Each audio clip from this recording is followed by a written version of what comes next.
Good morning students. आज हम class 12 का इंग्लिश मीडियम और हिंदी मीडियम की लेक्चर 11 पढ़ रहे हैं। देखिए, अभी तक हमने जो कोऑर्डिनेशन कंपाउंड के चैप्टर में पढ़ा है वो क्या क्या पढ़ा है कि कोऑर्डिनेशन में हमने ये पढ़ा है कि कोऑर्डिनेशन कंपाउंड होते क्या है, उनका आइसोमेरिज्म क्या है। सबसे पहले उसका नोमेनक्लेचर कि यदि हमें किसी का नाम देना है तो हम नाम कैसे देंगे, यदि आपको नेम दिया हुआ है तो आप फॉर्मूला कैसे लिखेंगे। उसके बाद फिर आपके पास ये है कि आप उसमें आइसोमेरिज्म कितने टाइप की होती है। आइसोमेरिज्म में आपको ये पता होना चाहिए कि स्ट्रक्चरल आइसोमेरिज्म है कि स्टीरियो आइसोमेरिज्म है। फिर उसके बाद कोऑर्डिनेशन कंपाउंड की बॉन्डिंग क्या है। तो बॉन्डिंग को एक्सप्लेन करने के लिए हमने 2 थ्योरीज पढ़ी है, एक पढ़ी है वीबीटी और एक पढ़ी है सीएफटी। ठीक है, वीबीटी में वैलेंस शेल के इलेक्ट्रॉन पार्टिसिपेट करते हैं, लिगैंड के साथ बॉन्डिंग होती है और ज्योमेट्री डिफाइन होती है। ज्योमेट्री का मतलब उसकी ज्यामिति की वो टेट्राहेड्रल बनेगा कि स्क्वायर प्लेनर कॉम्प्लेक्स बनेगा कि ऑक्टाहेड्रल कॉम्प्लेक्स बनेगा। ठीक है, और यहाँ पर हम जो ऑक्टाहेड्रल का मतलब अष्टफलकीय कॉम्प्लेक्स यदि बन रहा है तो उसमें n-1d के इलेक्ट्रॉन पार्टिसिपेट करेंगे या n-d के पार्टिसिपेट करेंगे, मतलब आंतरिक कोश के इलेक्ट्रॉन पार्टिसिपेट करेंगे या बाह्य कोश के। इनर शेल बनेगा, इनर शेल कॉम्प्लेक्स बनेगा कि आउटर शेल बनेगा, ये मैंने आपको बताया था। फिर उसके बाद हमारे पास कौन सी थ्योरी आई थी, क्रिस्टल फील्ड थ्योरी आई थी, क्रिस्टल क्षेत्र सिद्धांत। क्रिस्टल क्षेत्र सिद्धांत क्या था कि वैलेंस बॉन्ड थ्योरी ने काफी चीजों को तो बताया था, लेकिन कुछ चीजें ऐसी थी जिनको वो बताने में सक्सेसफुल नहीं रही थी। तो उस केस में हमने क्रिस्टल फील्ड में क्या पढ़ा था कि यदि इसमें एक सबसे इंपॉर्टेंट चीज क्या थी कि जो क्रिस्टल फील्ड सिद्धांत था वो इस बारे में बता रहा था कि जो आपका लिगेंड है, जो आपका लिगेंड है वो किस तरीके का है, स्ट्रांग है यानी कि प्रबल लिगेंड है कि वीक लिगेंड है। यदि प्रबल लिगेंड है तो डी ऑर्बिटल की, मतलब जो क्रिस्टल फील्ड थ्योरी थी वो ये बता रही थी कि जो आपका धातु है ना, धातु यदि अकेला है, धातु आयन यदि अकेला बैठा हुआ है तब तो उसके जितने भी डी कक्षक है वो सारे के सारे कैसे हैं, संभ्रंश है, मतलब कोई उसमें ऊर्जा का कुछ नहीं हो रहा, सारे के सारे डी कक्षकों की ऊर्जा जो है वो समान है। लेकिन जैसे ही उसके पास लिगेंड आता है कोई भी बंध बनाने के लिए, यदि अष्टफलकीय बंध बनाने के लिए, मतलब 6 लिगेंड आ रहे हैं तो अष्टफलकीय बंध बनेगा, तो उस टाइम पर डी ऑर्बिटल की स्प्लिटिंग जो है वो वियोजित हो जाते हैं। उनकी जो डीजेनरेसी है, जो उनकी संभ्रंशता थी वो समाप्त हो जाती है और 2 भागों में बढ़ जाते हैं, T2G और EG में। ठीक इसी तरीके से यदि हम चतुष्फलकीय की बात करते हैं तो उसमें भी डी जो कक्षक है उनकी संभ्रंशता समाप्त हो जाती है, लेकिन यहाँ पर जो डी कक्षक है वो उल्टे तरीके से टूटते हैं। कैसे, EG नीचे आते हैं और T2G ऊपर आते हैं। और T2G और EG कौन से थे वो मैंने आपको बताया था। T2G तो कौन से होंगे, dxy, dyz और dxz, जबकि EG कौन से होंगे, EG होंगे dz² और dx² माइनस y²। और ये कक्षक क्या होते हैं, ये कक्षक वो होते हैं जिनकी जो पाली है, जिनका जो लोब है वो इन बिटवीन द एक्सिस होता है। ये कौन से होते हैं, जिनकी जो लोब्स है जो वो कहाँ पर होती है, ऑन द एक्सिस होती है। ठीक है, अक्ष पर होती है, ये मैं बता चुकी हूँ। अब हमारा, और फिर उसी के आधार पर हम क्या बताते हैं कि जो उपसहसंयोजक यौगिक है वो रंग क्यों दिखाते हैं। ठीक है, इसके अलावा उनका चुंबकीय प्रवृत्ति कैसी होती है, वो अनुचुंबकीय है कि प्रतिचुंबकीय है। यदि वो अनुचुंबकीय और प्रतिचुंबकीय है तो उनका चुंबकीय आघूर्ण कितना है। ठीक है, और यदि दुर्बल क्षेत्र है तो उनका जो विन्यास होगा वो किस तरीके का होगा। यदि दुर्बल लिगेंड ले रहे हैं तो हम, और यदि हम प्रबल लिगेंड ले रहे हैं तो विन्यास किस तरीके का होगा। तो ये जो सारी चीजें हैं ये मैं आपको बता चुकी हूँ। अब हमारा ये जो लास्ट टॉपिक बचा है, देखिए स्टेबिलिटी इन कोऑर्डिनेशन कंपाउंड। क्या मतलब है कि जो उपसहसंयोजक यौगिक है उनके स्थायित्व को बताना है। स्टेबिलिटी का मतलब स्थायित्व क्या है, मतलब हम कैसे समझाएंगे। देखिए स्थायित्व को, जैसे मान लीजिए कोई भी एक धातु है और ये लिगेंड है, धातु और लिगेंड दोनों आपस में मिले तो इन्होंने क्या बना लिया, एक उपसहसंयोजक यौगिक बना लिया। यदि धातु के ऊपर +A आवेश था, लिगेंड के ऊपर -X आवेश था, जब दोनों आपस में जुड़े तो लिगेंड कितने जुड़ रहे हैं, N जुड़ रहे हैं, तो N यहाँ आ गया। और ये दोनों ने मिलकर एक यौगिक बनाया जो कि उपसहसंयोजक यौगिक है, जिसमें मैटर और लिगेंड के बीच में कोऑर्डिनेट बॉन्ड है। तो ये जो ऊपर आवेश है ये क्या होगा, ए और एक्स का सम होगा, ठीक है। तो ये अब हमने एक उत्सर्जक संयोजक यौगिक बना लिया। अब हम इसका निकाल रहे हैं केएस। केएस क्या है, केएस का मतलब स्थायित्व स्थिरांक, स्थायित्व स्थिरांक, और we can say stability constant, ठीक है। S for stability, K for constant, ये कांस्टेंट आप सब पढ़कर आए, के कांस्टेंट ही होता है। क्या होगा, उत्पाद अपॉन क्रियाकारक, ये हमने पढ़ा हुआ है, ठीक है, ये लिख लेंगे हम। तो जो स्थायित्व है, अब स्थायित्व स्थिरांक जो है, स्थायित्व स्थिरांक जितना ज्यादा होगा कोई भी उपसर्जक संयोजक यौगिक उतना ही ज्यादा स्थायी होगा। तो स्थायित्व स्थिरांक का मान जितना ज्यादा होगा, तो आपको केएस की वैल्यू भी दे सकता है। मान लो उसने आपको केएस की वैल्यू दे दी 1.2 इंटू 10⁻⁶ और 1.2 इंटू 10⁻⁴। मान लीजिए दो यौगिक दे रखे हैं, एक के लिए KS1 है और एक के लिए KS2 है, उसने आपको दो वैल्यू दे दी और पूछा कि कौन सा ज्यादा, किसका स्थायित्व ज्यादा होगा, किसकी स्टेबिलिटी ज्यादा होगी, तो किसकी वैल्यू ज्यादा है, इसकी वैल्यू ज्यादा है, तो KS1 स्थायी हो जाएगा। तो या तो वो आपको स्थायित्व स्थिरांक देगा या वो आपसे परिभाषा पूछ सकता है। अब जो ये जो स्थायित्व स्थिरांक होते हैं, इनको भी दो तरीके से बताया हुआ है, ये मैं आपको यहाँ पर बता रही हूँ, आप इसको समझ ले, ठीक है। जैसे मान लो कि कोई भी यौगिक उपसर्जक संयोजक यौगिक बन रहा है, उपसर्जक संयोजक यौगिक किस किस के बीच में बन रहा है, मेटल और लिगेंड के बीच में बन रहा है। तो एक तरीका तो ये हो सकता है कि मान लो मैं एक ये यौगिक बना रही हूँ ML4, ML4 का मतलब जिसमें लिगेंड 4 है, यानी कोऑर्डिनेशन नंबर 4 का यौगिक बना रही हूँ, लेकिन मेटल के साथ लिगेंड कितने, 4 लिगेंड एक साथ जुड़ गए, मेटल के साथ 4 लिगेंड एक साथ जुड़े, ठीक है। तो एक यौगिक बन गया, कोऑर्डिनेशन कंपाउंड बन गया, विच इज ML4। और इसका जो स्थिरांक है उसको हमने बीटा से बताया। तो बीटा की वैल्यू क्या हो जाएगी, बीटा की वैल्यू हो जाएगी ML4 अपॉन ML4। यहां तक तो कोई दिक्कत ही नहीं होनी चाहिए, लिखना सबको आता है, ठीक है। लेकिन इसी रिएक्शन को हम इस तरीके से भी लिख सकते हैं। आप देखिए, अब यहाँ पर मैंने दूसरे क्या लिखा है, देखो पहले एक मेटल और एक लिगेंड मिला, दोनों ने मिलकर ML बना दिया, एक उपसर्जक संयोजक यौगिक। अब इस उपसर्जक संयोजक यौगिक में एक लिगेंड और मिला, फिर ML2 बन गया, फिर इस ML2 में एक L और जुड़ा, फिर ML3 बन गया, फिर इस ML3 में एक लिगेंड और जुड़ा, तो ML4 बन गया। तो यदि हम इस रिएक्शन को देखें, यदि इस रिएक्शन को मैं ऊपर मोटे तौर पर ऊपर से देखूं, तो देखो इस ML से ये ML कट जाएगा, इस ML2 से ये ML2 कट गया, इस ML3 से ये ML3 कट गया, तो अल्टीमेटली रिएक्शन क्या हुई, M 1 2 3 4 लिगेंड और यौगिक आपका क्या बन गया, ML4। तो रिएक्शन तो सेम ही है, तो दोनों में क्या फर्क है, देखिए ये जब हम एक मेटल को एक साथ लिगेंड के साथ मिलकर बनाते हैं, तब ये जो स्थिरांक है इसको हम बोलते हैं overall stability constant, overall stability constant, ठीक है। ओवरऑल स्टेबिलिटी का मतलब समग्र स्थिरांक कह सकते हो, समग्र स्थायित्व स्थिरांक। ये सिर्फ आपको समझना है, ठीक है। समग्र स्थायित्व स्थिरांक हो गया ये कि हमने एक साथ ही करा दिया। ये कैसा हो गया, ये स्टेप वाइज हो गया, स्टेप वाइज का मतलब स्टेप में बन रहा है ना, पहले एक लिगेंड बन रहा है, पहले एक लिगेंड जुड़ रहा है तो एक यौगिक बन रहा है, फिर उसमें दूसरा बन रहा है, फिर उसमें तीसरा बन रहा है, फिर उसमें चौथा बन रहा है। तो अल्टीमेटली जो रिएक्शन हमारी यहाँ पर बनकर आ रही है वो बनकर तो सेम ही आ रही है, ठीक है, लेकिन दोनों को लिखने का तरीका अलग है।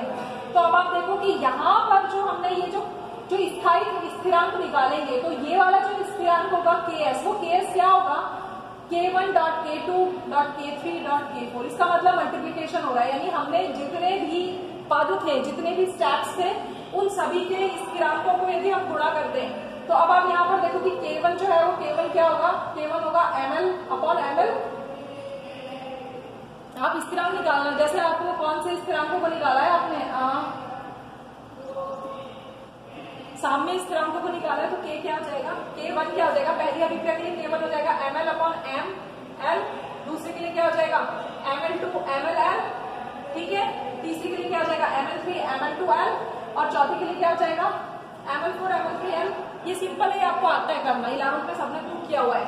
अब हमने इन चारों के स्थिरांक निकालिए, K1 K2 K3 K4, इन सबको गुणा कर दिया, मल्टीप्लाई कर दिया, तो मल्टीप्लाई करा तो देखो ML से ML कट गया, ML2 से ML2 कट गया, ML3 से ML3 कट गया, तो अल्टीमेटली क्या बचा M 1 2 3 4, ठीक है, ये बचा ना। इसके आगे का स्टेप देखिए, ML4 ML 4 ML4, तो क्या लिख सकते हैं इसको हम ML4 और ML, ठीक है, ML क्या लिखेंगे भाई, सबकी पावर जुड़ गई 1 1 1 1, तो ML4 हो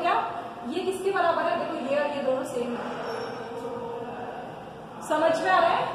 तो जो स्टेबिलिटी, जो स्टेप वाइज स्टेबिलिटी कांस्टेंट है, स्टेप वाइज का मतलब यदि हम जो पद वाला स्थायित्व, यानी हम जब सभी पदों के स्थायित्व, जितने भी पद हैं उन सभी के स्थायित्व स्थिरांक को गुणा करते हैं, तो उनसे प्राप्त होने वाला जो स्थायित्व स्थिरांक है वो किसके बराबर होता है? समग्र स्थायित्व स्थिरांक के बराबर होता है। Means stability constant is equal to overall stability constant.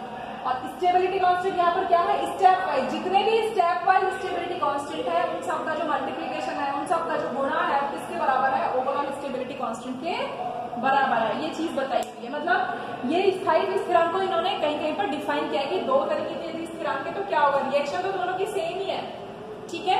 अब आप यहाँ पर देखो कि जो स्थायित्व स्थिरांक है उसको प्रभावित करने वाले कारक कौन कौन से फैक्टर्स हैं जो कि स्थायित्व स्थिरांक को प्रभावित करेंगे। तो जब हम उपसंयोजक यौगिक के बारे में पढ़ते हैं तो अब आप देखो Ks जो स्टेबिलिटी कांस्टेंट है वो किस बात पर डिपेंड करता है? वो धातु आयन के आवेश पर निर्भर करता है। धातु आयन के ऊपर जितना ज्यादा आवेश होगा, स्थायित्व उपसंयोजन यौगिक का, कोऑर्डिनेशन कंपाउंड का जो स्टेबिलिटी है वो उतनी ही ज्यादा होगी। कैसे? यहाँ पर मैंने क्वेश्चन लिखा है, जैसे दो एग्जांपल लिखे हैं, FeCN6-4 और FeCN6-3, ठीक है। अब आप यहाँ पर देखो दो इस तरीके से लिखे हुए, तो अब आप कैसे पहचानोगे? यदि दो में से उसने पूछा कि Ks की वैल्यू किसकी ज्यादा होगी, तो उस केस में आप यहाँ पर निकाल लो x की वैल्यू कितनी होगी? धातु आयन के ऊपर आवेश, धातु आयन के ऊपर आवेश कितना है? x-6 = -4, तो x की वैल्यू कितनी हो गई? 2 हो गई। यहाँ पर कितनी हो गई? 3 हो गई, ठीक है। एक पे 2 है और एक पे 3 है, तो कौन से वाले मेटल पर आवेश ज्यादा है? आवेश का मतलब वही ऑक्सीडेशन नंबर, इस पर ज्यादा है, ठीक है। तो इसका स्थायित्व ज्यादा होगा। ठीक इसी तरीके से किस बात पर निर्भर करती है? लिगैंड की बेसिसिटी पर, लिगैंड की दाता प्रवृत्ति पर, उसकी क्षारीयता पर। बेसिसिटी का मतलब होता है क्षारीयता पर। क्षारीयता क्या होती है? क्षारीयता का मतलब लोन पेयर को डोनेट करने की कैपेसिटी। लोन पेयर आप कितना दे रहे हैं, जितना ज्यादा आप लोन पेयर देंगे स्थायित्व स्थिरांक भी उतना ही ज्यादा होगा। फिर उसके बाद है चीलेशन। चीलेशन क्या होता है? चीलेशन का मतलब मैंने आपको चीलेशन बताया था कि यदि हमारा लिगैंड कैसा है? पॉलीडेंटेट है। पॉलीडेंटेट का मतलब यदि उसमें जो डोनर साइट है वो बहुत ज्यादा है, यदि उसमें दाता परमाणु की संख्या बहुत ज्यादा है, तो वो दाता परमाणु जब बहुत सारे होंगे तो वो धातु के चारों तरफ क्या बना लेंगे? एक रिंग बना लेंगे। ये मैं बता चुकी हूँ आपको कि जैसे मान लो इथिलीन डायमीन है तो वो इस तरीके से जुड़ जाएगा सब तरफ से, तो एक रिंग बन जाती है। तो उस रिंग बनने की प्रक्रिया को हम क्या कहते हैं? चीलेटीकरण कहते हैं। हिंदी में चीलेटीकरण कहते हैं और इंग्लिश में चीलेशन कहते हैं। तो चीलेशन जितना ज्यादा होगा स्टेबिलिटी कांस्टेंट भी उतना ही ज्यादा होगा। चीलेशन कब होगा? जब लिगैंड कैसे होंगे? पॉलीडेंटेट होंगे, मतलब मोनोडेंटेट के अलावा, ठीक है। और स्टेबिलिटी कांस्टेंट किस बात पर डिपेंड करता है? चार्ज अपॉन रेडियस रेशो पर डिपेंड करता है। धातु आयन की चार्ज अपॉन रेडियस रेशो, ठीक है। कि यदि चार्ज मान लीजिए सबका सेम है, जैसे मैंने यहाँ पर एग्जांपल बताया कि सबके चार्ज सेम है। चार्ज ऑफ मेटल आयन के बारे में बोला था ना, या तो आपको मेटल आयन का चार्ज अलग अलग होगा, लेकिन यदि मेटल आयन का चार्ज सेम है तो उस केस में जैसे मैग्नीज, आयरन, कोबाल्ट, निकल, कॉपर है, इन सबके चार्ज सेम है। यदि सबके चार्ज सेम है तो अब आप किससे मालूम करेंगे? तो उस केस में आप रेडियस से मालूम करेंगे, ठीक है। रेडियस जितनी कम होगी स्टेबिलिटी उतनी ही ज्यादा होगी, स्थायित्व स्थिरांक उतना ही ज्यादा होगा। तो क्या हो गया इसका मतलब कि मैग्नीज, आयरन, कोबाल्ट, निकल, कॉपर। अब आपने 11वीं में पढ़ा कि हम लेफ्ट टू राइट मूव करते हैं तो क्या होता है? रेडियस कम हो जाती है, यानी त्रिज्या कम हो जा रही है, यानी बाएं से दाएं जा रहे हैं तो त्रिज्या कम हो रही है। त्रिज्या कम हो रही है तो स्टेबिलिटी कांस्टेंट या स्थायित्व स्थिरांक क्या होगा? बढ़ेगा। तो सबसे ज्यादा किसका होगा? कॉपर का, देन निकल, देन कोबाल्ट, देन आयरन, और सबसे कम होगा मैग्नीज का, ठीक है। तो ये कारक हैं जो कि किसी भी उपसंयोजन यौगिक में स्थायित्व को प्रभावित करते हैं, ठीक है। उसके बाद हमारा लास्ट पार्ट आता है चैप्टर का, दैट इज एप्लीकेशन। ये जो उपसंयोजन यौगिक के बारे में हमने पढ़ा है, हमने जान लिया बॉन्डिंग कैसे हो रही है, सब कुछ पढ़ लिया। अभी हमारे पर कहाँ पर काम में आते हैं? देखिए सबसे ज्यादा तो इम्पोर्टेंट है कि ये हमारे बायोलॉजिकल सिस्टम्स में काम में आते हैं। जैव, जो हमारा जैव क्या कहते हैं, जैव प्रणाली में, बायोलॉजिकल सिस्टम्स में। बायोलॉजिकल सिस्टम्स का मतलब ह्यूमन बॉडी में भी काम में आते हैं। ह्यूमन बॉडी में कहाँ काम में आते हैं? जैसे ब्लड का कलर रेड होता है, तो रेड जो होता है वो किसके कारण से होता है? हीमोग्लोबिन के कारण होता है। ठीक है। अब हीमोग्लोबिन में तो यहाँ पर जो क्वेश्चन बनते हैं वो 1 मार्क के क्वेश्चन बनता है पूरा एप्लीकेशन पर, कि आपसे यदि वो पूछ रहा है कि कोऑर्डिनेशन कंपाउंड ब्लड में कौन सा कोऑर्डिनेशन कंपाउंड है, या ब्लड में कोऑर्डिनेशन कंपाउंड जो है उसमें कौन सी मेटल है, यहाँ वो आपसे मेटल पूछेगा, तो ब्लड में कौन सा मेटल होता है, आयरन होता है, ठीक है। ठीक इसी तरीके से क्लोरोफिल, क्लोरोफिल कहाँ पर काम में आता है, फोटोसिंथेसिस में काम में आता है, प्रकाश संश्लेषण में, उसमें कौन सा मेटल होता है, मैग्नीशियम होता है, ठीक है। उसके अलावा यदि हम कौन सा यूज करते हैं, B12, B12 एक क्या है, B12 विटामिन है, ठीक है, जिसको हम क्या बोलते हैं, साइनोकोबाल अमीन। B12 का क्या नाम है, B12 का नाम है साइनोकोबाल अमीन। तो साइनोकोबाल अमीन जो है उसमें कौन सी मेटल है, कोबाल्ट मेटल है उसमें, ठीक है। तो बायोलॉजिकल सिस्टम्स में भी कोऑर्डिनेशन कंपाउंड जो है उपसैसिनिज यौगिक काम में आते हैं। मतलब यदि ये उपसैसिनिज, यदि मान लीजिए क्लोरोफिल नहीं होगा तो क्लोरोफिल जो उपसैसिनिज यौगिक बन रहा है, बायो वाले स्टूडेंट को पता होगा कि उसकी स्ट्रक्चर जो बनती है उसमें मैग्नीशियम क्या है, मैग्नीशियम कोऑर्डिनेशन कंपाउंड है, ठीक है। ठीक इसी तरीके से मेडिसिनल में, मेडिसिनल का मतलब बीमारियों को ठीक करने में भी ये कोऑर्डिनेशन कंपाउंड्स काम में आते हैं। जैसे ट्यूमर, गांठ हो जाती है, कैंसर हो जाता है, तो उसके इलाज के लिए कौन सा कंपाउंड काम में आता है, दैट इज सिस्प्लेटिन। सिस्प्लेटिन क्या है, सिस्प्लेटिन का फॉर्मूला है डायअमीन बाय क्लोरोप्लैटिनम, ये सिस्प्लेटिन काम में आता है, ठीक है। ठीक इसी तरीके से आप देखिए, यदि लेड की पॉइजनिंग हो गई, मरकरी की पॉइजनिंग हो गई, आर्सेनिक की पॉइजनिंग हो गई, तो उसमें कौन से काम में आते हैं, BAL। BAL को हम कहते हैं ब्रिटिश एंटीलुसाइड, ठीक है। ब्रिटिश एंटीलुसाइड क्या है, ब्रिटिश एंटीलुसाइड एक कोऑर्डिनेशन कंपाउंड है, कोऑर्डिनेशन कंपाउंड, ठीक है, which is used in medicinal, means poisoning को कम करने के काम में आता है। इसके अलावा आप देखेंगे कि पानी कठोर है तो पानी की कठोरता को, हार्डनेस को दूर करने के लिए कौन सा कॉम्प्लेक्स काम में आता है, कोऑर्डिनेशन कंपाउंड काम में आता है, डाइसोडियम EDTA का डाइसोडियम सॉल्ट। ठीक इसी तरीके से यदि हम हाइड्रोजनेशन ऑफ एल्कीन, यदि हम एल्कीन का हाइड्रोजनीकरण कराते हैं तो उस टाइम पर हमारे पास कौन सा कॉम्प्लेक्स काम में आता है, डाइसाइनो अर्जेंटेट, ठीक है। तो आपसे वो पूछ सकता है 1 मार्क के क्वेश्चन में, which coordination compound is used in hydrogenation of alkene, alkene के हाइड्रोजनेशन में कौन सा कॉम्प्लेक्स काम में आता है। क्लोरोफिल में जो उपसैसिनिज यौगिक है उसमें कौन सा धातु है, सिस्प्लेटिन का क्या काम है, ठीक है। ठीक इसी तरीके से इंडस्ट्रियल प्रोसेसेस में, यानी ये भी हाइड्रोजनीकरण में काम में आता है, लेकिन वो आपके कोर्स में नहीं है, आपको सिर्फ इतना सा ध्यान रखना है कि यदि इंडस्ट्रियल प्रोसेस होता है उसमें कैटलिस्ट यूज होता है, वो कैटलिस्ट कहलाता है विल्किंसन कैटलिस्ट। कौन सा कैटलिस्ट, विल्किंसन कैटलिस्ट। और वो क्या कहलाता है, ट्रिस ट्राइफिनाइल फॉस्फीन, इसका नाम है tris triphenyl phosphine rhodium chloride, ठीक है। इट्स ए कॉम्प्लेक्स, ये उपसैसिनिज यौगिक है जो कि इंडस्ट्रियल प्रोसेस में काम में आता है। इसके अलावा फोटोग्राफी में कौन सा कॉम्प्लेक्स काम में आता है, AgS2O3 का होल ट्वाइस, ठीक है। ठीक इसी तरीके से मेटलर्जी में, धात्विक प्रक्रमों में भी काम में आते हैं। कौन कौन से कॉम्प्लेक्स काम में आते हैं, सिल्वर को निकालना है। अभी मैंने इससे पहले आपके एक वीडियो डाला था जिसमें मैंने आपको थोड़ा सा धातु मेटलर्जिकल प्रोसेस बताया था कि अयस्क क्या होता है, ओर क्या होता है, धातु हम कैसे निकालते हैं, मिनरल क्या होते हैं, ये मैं बताया था। वो इसीलिए बताया था कि यहाँ पर समझ में आए, मेटलर्जी का मतलब मेटल निकालना है हमें कॉम्प्लेक्स से। तो देखो डाइसाइनो अर्जेंटेट, सोडियम का जो सॉल्ट है इससे हम सिल्वर निकाल सकते हैं और इससे हम गोल्ड निकाल सकते हैं। तो मेटलर्जिकल प्रोसेसेस में काम में आता है। इसके अलावा जो सबसे इंपॉर्टेंट है that is qualitative analysis. Qualitative analysis को हम हिंदी में कहते हैं गुणात्मक विश्लेषण। गुणात्मक विश्लेषण जो कि प्रैक्टिकल में किया जाता है और जिसको हमने 11th क्लास में पढ़ा था। कौन से चैप्टर में पढ़ा था, रासायनिक साम्य वाले चैप्टर में, केमिकल इक्विलिब्रियम वाले चैप्टर में पढ़ा था कि जब हम गुणात्मक विश्लेषण करते हैं तो गुणात्मक विश्लेषण में हम क्या करते हैं, जैसे इसमें बहुत सारे ग्रुप्स होते हैं, तो पहले ग्रुप में कौन सी मेटल होती है, सिल्वर होती है, बहुत सारे मेटल होती है, लेकिन आपको यहाँ पर सिर्फ उपसहसंयोजक यौगिक या कोऑर्डिनेशन कंपाउंड के रेफरेंस में याद करना कि क्वालिटेटिव एनालिसिस में फर्स्ट ग्रुप में हम सिल्वर को और मरकरी को आइडेंटिफाई कर सकते हैं। फर्स्ट ग्रुप में हम टेस्ट करके देखते हैं, फर्स्ट ग्रुप में व्हाइट कलर का प्रेसिपिटेट आ जाता है, इसका मतलब कौन सा मेटल, कौन सा आयन होगा, सिल्वर आयन होगा। यदि ब्लैक कलर का प्रेसिपिटेट आ जाता है तो मरकरी होगा। सेकेंड ग्रुप में कौन कौन से हो सकते हैं, सबसे ज्यादा कॉपर, एंटीमनी, आर्सेनिक। कॉपर का कैसे कलर का प्रेसिपिटेट आएगा, चॉकलेटी कलर का आएगा, ठीक है।